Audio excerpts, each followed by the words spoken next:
Good evening. Parts of the Adelaide Hills are in the grips of a bushfire emergency tonight.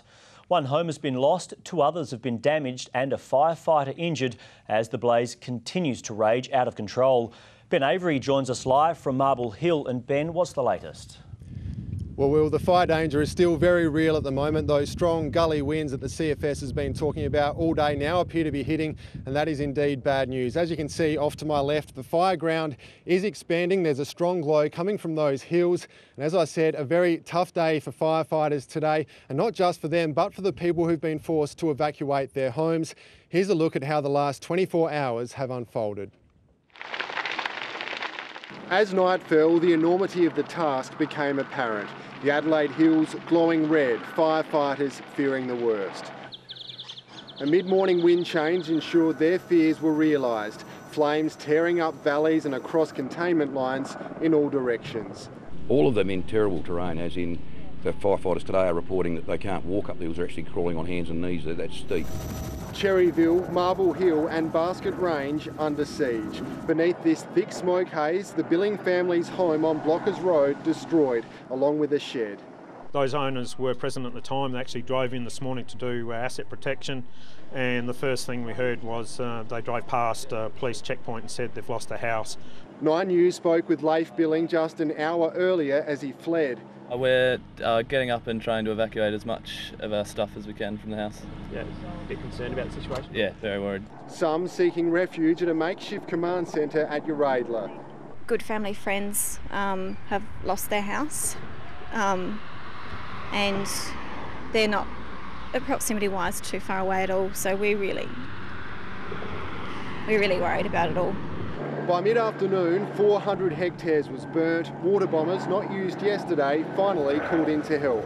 The ever-changing conditions catching many by surprise, including our media convoy touring the fireground with the CFS. We've currently had to be turned around because we'd come from this direction here, and now that we've gone up and viewed the fire from down that way, the fire's come along the side of the road. It's blocked off our way out, so now we're going to have to find another way to go. We made it out unscathed, but this brave volunteer wasn't so lucky, overcome by smoke and rushed to hospital. So far, everyone has been accounted for, but authorities remain nervous. Now, of course, the entire Adelaide Hills community remain nervous tonight too, because they're heading into a 3rd day of this autumn inferno tomorrow, and they're being forced tonight to plan for that and hopefully make sure that their homes are protected, and they're doing that in the only way that they know how. Overwhelmed and uncertain, locals gathered for a midday briefing, fearing the worst. Leave, yeah.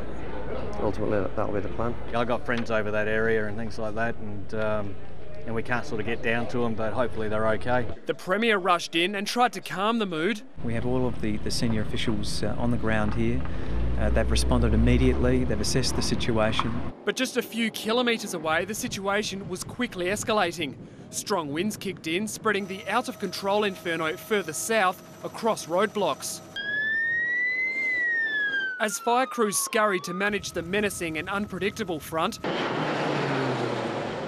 locals became increasingly fearful for their homes. With the flames rapidly closing in, the owner of this property and fire crews are making a desperate last stand to save the home. Despite the blaze coming within 50 metres, their efforts in this case proved successful. A bit of time and a bit of worry on it, and yeah, it seems to be working okay. Meanwhile, concerns grew among evacuated residents whose families had stayed behind to fight. It's a bit distressing, but you know, I just can't deal with that at the moment. For them, nightfall will bring a long and painful waiting game. Knowing that you're going to have those gully winds come through, you know, they're going to see significant fire behaviour throughout the night. Edward Godfrey, 9 News. So, Will, let's hope these strong gully winds can be managed by the firefighters tonight. We just had one crew come up to us here and ask the owners here for some more water for their fire tanker. So obviously they're preparing for a very long night. Let's hope those conditions can be beneficial for them tonight, and we'll have some more good news tomorrow, some better news tomorrow. Will? Yeah, let's certainly hope so. Thanks very much, Ben. Ben Avery there at Marble Hill. So recapping what we know so far, the fire is burning out of control near Merchants Road, Weiss Road, Hunters Road, Knotts Road, Blockers Road and Cherryville Road.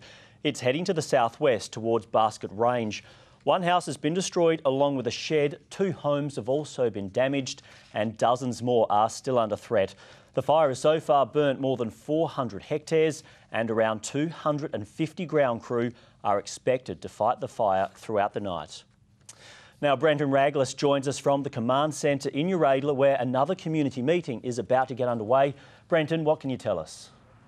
Yeah, g'day Will. Well, tonight I'm at the Ragless RSL and Bowling Club where this incident is being managed. Over the road by about 50 metres is the Ragless Institute, which is the public relief centre and where a community briefing will be taking place for the local residents here at 7 o'clock tonight. So that'll be a first stop. Now, today we continued our run of warmest May days since 1921, which has been a major contributing factor for this fire. However, this event has effectively been 3 seasons in the making. Think back to the start of spring last year. 8.5 months ago, we've had consistently below average rain and above average temperatures contributing to the intensity of this fire. Now, of course, as Ben mentioned, gully winds overnight. So literally this fire could spread in any direction with the unpredictability of the gully winds overnight and the steep terrain. Now, not only that, the smoke plume is larger than the fire itself, and pretty well all areas southeast right back to Murray Bridge will be affected by certainly the smell of smoke and visibility reduced even down to a few metres. So that will of course encompass the southeastern freeway for those heading out of the city. Take your time, folks. Allow plenty of distance between you and the vehicle in front because this fire will be going through the night, probably more than tomorrow, and even right up until the rain comes on Sunday. And that can't come quick enough. Around 5 to 15 millimetres for the plains, but we're hoping up here for the ranges of 25 millimetres. But I'll have more on that for you a little later. Thanks, Brenton. We'll look forward to it.